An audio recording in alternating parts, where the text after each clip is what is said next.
Okay, guys, we have a interesting hero now. Kind of the best way to compare him is to a Death Prophet. Very similar way of playstyle, spells, build. They both gotta be able to chase enemy heroes and survive enough. Uh, the one problem with Leshrac in this case is he also needs to worry about his mana. With the Death Prophet, you just can unleash the spirits and not care much. But with Lesh, he's got that extra problem of having enough mana, so this goes on, right? So the builds are pretty similar. Just get some utility stuff, some mana stuff, and then stuff that kind of allows you to run around and keep the ult up and the diabolic effect. And so yeah, let's just jump into items. So I like getting Gather Lance. Gives me extra range for the stun, for the lightning storm. Deals with the whole mana problem. At least to some extent, right? You get the same stuff from as with arcane boots, but buffed with cast range. So when you're done with all your consumables and stuff, if you made a couple of null talismans, if you want, that's fine. But when you're at this point, just get energy booster. Going towards this, you get arcane boots, increase mana pool, and you can spam refresh mana for yourself and the allies on the lane. Get the void stone and get the recipe. That's all contained in this. Disassemble your boots, unlock the energy booster. They're gonna combine nicely. You're left with boots. Whatever you wanna do with boots next is up to you. I can't even just skip the boots because I'll be making the Aghanims Scepter, and that gives me 20 movement speed anyways. So this it kind of upgrades the boots anyways. But yeah, you can do whatever you want with them. If you feel like you kind of need extra mana immediately, you can make something like arcane boots. But I never kind of run around with both Netherlands and arcane boots. I take usually one or the other. If I play, I'd probably get something like either tranquil boots or maybe even travel later on, but it just depends. Probably tranquil boots earlier. But yeah, well, maybe even power threads actually, because you need all of the mana. Like, who knows? But kind of just leave it at boots. So second item is Aghanims Scepter. Now, the usual stuff with Aghanims Scepter, right, that kind of disables any channeling spell. There's maybe Witch Dart or Crystal Maiden, disables nicely ults. Maybe Legion Commander jump somebody, you can cancel her with that. Troll Warlord, really nice way to spend a lot of seconds on his ult. If he locks onto somebody, Pudge ult. If you get silenced, you can break the silence. If there's a stun flying towards you, like I don't know, cast night stun, you can block it with this. The usual stuff with Aghanims Scepter. But the great thing with this hero and this is you get another combo, and that is pretty much just kind of doing it like this. You can lift them, and then as they land, immediately hit them with a stun. Oh yeah, ignore the other effects. That is the shard getting into place. But yeah, so another way to combo Lash, exactly the same way with Lina, pretty much exactly the same way you can do with Lina, with her stun and this.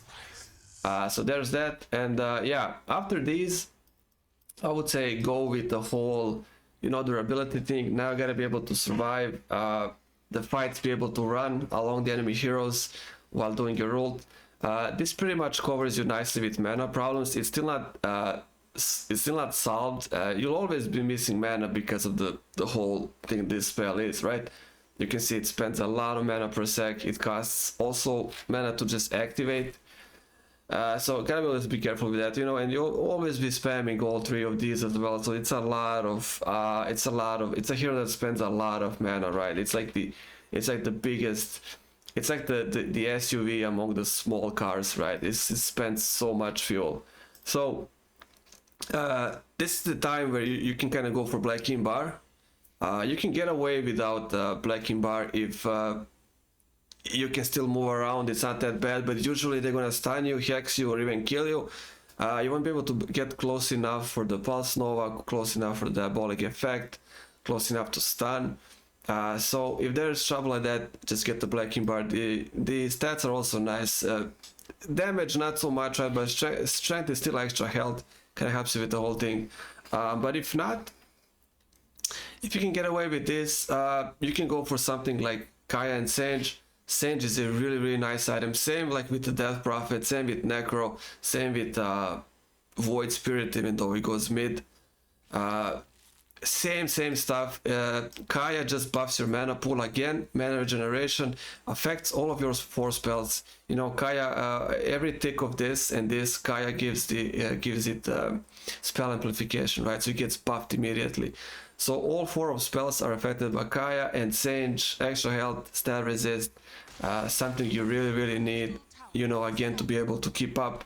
Well, this is up because this is infinite. This only stops if you die and if you're out of mana. You can go infinite. It doesn't have any limit. You can just go on and on. This is a limit. This expires, but this can go forever. If you're alive, you have mana, this can go forever, right? So that's why. The item that I kind of like finishing the whole build is something like Scepter. So it gives you Nihilism, and this is pretty much probably the best way to compare it would be Night Stalker's Silence, but this is doesn't silence them. This instead disarms them, makes them ethereal. So it's 30% more, 30% more magic damage. They're also slow down. You get a movement boost. You get faster. And you do not take any extra spell damage. So let's say like you will be hit by Ethereal Blade. You do not take any extra spell damage. It's only for them. You get only the good stuff. It also disarms you, but you do not care about getting disarmed with Leshrac. You know, why would you care? You do not right click with this here. You just nuke with spells. So it's just an amazing item to get, like a really buffed Night Stalker's Silence with a bunch of effects. It just doesn't silence, right, but it does all of the other nice things. And you know, just keeping the whole enemy team like this while this being on and this being on, you can see how much the damage potential goes up, right? You can really nuke a lot. So yeah, some other items that you can get is something like Shiva. Shiva is great. It's also slow. It's another 200 damage AoE damage, right? Spell damage. The only problem with this is I kind of want items that give me both effects in terms of like health and mana and stuff like that. You know, I don't want to just get spell damage and armor. Armor is nice, but any kind of harder right clickers can ignore this anyways. But not so much. It's still a problem for them. But I'd probably much rather get something that gives me health as well, because it's not about the effect is nice, but I don't really need Shiva's 200 bonus damage. I can deal without that just fine. There's 2 big ones already with this and this, right? So I'd probably go for something like health. I'd probably go for something like Bloodstone. This is a very good example. Also gives you spell lifesteal, health, mana, a lot of those, and you know, the blood pack effect. So probably something I would much rather go for instead of Shiva. If I didn't have to go for Black Kimbar, you know. But again, you can pick and choose, combo that slot. If there's a need for Black King, I would probably end up with something like this. They're just how to play. There's enough of stuff here anywhere. I know it doesn't look like some scary inventory, but it is. For Leshrac, it is just the you know, the ability alone to be able to run next to anybody while this is on.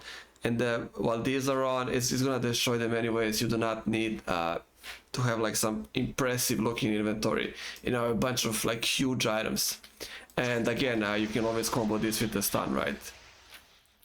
So there'll be something like my build, for example. And yeah, shard. Always get the shard. Shard is just crazy good. It gives you 1 initial stun, your normal stun, and then the AoE expands and gives you 3 more. So every time it hits, it expands first. As you can see, that the circle is getting bigger every time. It gets a lot bigger on the last one, and you know, we started with first one, and the last one even hit this guy on the left. So to compare the shard effect with something like Kunka's last talent in the talent tree on 25, the ship fleet, where you have 3 ships coming instead of 1. So that's the thing. If they want to fight in an area like this, they'll have to deal with the whole stun thing, and they will have to move out of this if they don't want to be constantly stunned. And you know, you can imagine how well this goes if there's any crowd control in your team and they can really combo it with your shard, right? So it's just a great way to either like push them out of the space or make him, if they want to fight there, make him pay a lot of health, and you know, just potentially die and lose the fight completely. So very cheap, 1400 only. I would always recommend getting shard. It can also be used, forgot to mention, completely on your tower. My tower is gone, but if let's say dragon was my tower and they want to push this, you can just kind of cast the shard and go away, go back. It's not even a that big of a cooldown, it's 9 seconds. So while this one's going, you can also cast the second one, and you know, you can kind of cast them as a protective way to kind of save the space around your tower, or at least push them in a way where maybe Pudges for the hook, or you know, kind of push them in a direction where the fight will more benefit you, kind of, you know, close them in, make it more claustrophobic for him, you know. So yeah, a lot of uses for the shard, and that would be it with the gameplay. Like the nice trick with the Yule and the stun, and you know, the rest of the stuff just kind of lets you survive the fight while having enough mana to be able to keep the pulse low up, and that's pretty much it. And the scepter, of course, if you don't want to make scepter, that's fine, but I usually really like scepter. There's always targets, you know, to get the benefit from this. So yeah, that's the items and the skills. Just quickly, talent tree. Earth split radius is really nice. I don't like the stun radius. It's kind of really short range. Small AoE. It kind of really wants you to take to this one, but again, you just need the mana. You cannot. Even if this was other lands, you made something like arcane boots, you made all of this, you would still be missing mana. Anyways, it's just never enough. So I'll just always take the mana. You'll see, you'll always need it anyways, no matter what your build is. Second one, we kinda fixed the whole movement thing with the Yule Scepter, right? If you upgrade boots, it's even more. You can just leave those 25 are here. This is 20, this is 25, same thing. Even if you leave the boots, just get the lightning storm damage, and that becomes even better if you take the last one on 25 that this bounces twice. So it's kind of like a preparation to do 200 instead of 100, right, per hero. Third one, as you can see, the game already knows, the devs know, they know exactly what you need with the hero. They're offering you free strength. This is there for a reason. Like I said, yeah, you need to be able to run around, stay alive, get the most value out of this. They are giving you a free way to do that. Just take it. It doesn't get better than this. Free stats, right? Last one, I just like taking lightning storm. Bounces twice off of every hero. If there's only one, it hits them twice. Let's say you took this, it's a really nice damage boost, right? It becomes 320, it becomes 650. No, if it bounces twice. The Diabolic explosions can also be great, but however you choose to go with this one, it's not something that's gonna be like, you know, immediately, oh, I won the game now. This is probably the game-winning one that you really need to take, I think, in my opinion. These are really nice. I mean, I gotta say, it's a really tempting to just buff the pulse slow even more, buff the diabolic effect even more. Your main ability is that when you just press the Black Ink, press them and not care. But you kind of have to cut back on these a bit. They're fine as they are, you know. There's a lot of AoE anyways. There's also shard for this. I think you're fine with that. Just take the strength and some extra on this, because this is gonna keep bouncing. It's gonna keep hitting everything, right? So yeah, also nice way to push anyways if the game goes that long. So that's gonna be it probably. And yeah, kind of forgot to mention, if there's money, just get the core for the other lands. Just bump it into the core, you know. So yeah, core lowers the cooldown on all items as well, but there's not that much stuff, I guess, blocking from items. Spells don't even use the cooldown anyways. This doesn't use cooldown. This is, again, this is kind of bigger cooldown, but yeah, it's kind of fine. So some extra stats, again, you need all of those stats. You even need even though if it's like really late, you will actually really like that extra mana that's there anyways, right? So yeah, that would be the Lesh. Of course, there could be some changes made as usual. There's Hex. You can get Hex. You can get Rod of Athos. This is kind of the stuff that I like. I think it's enough.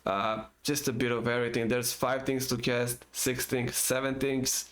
If you play Shiva, there's 8.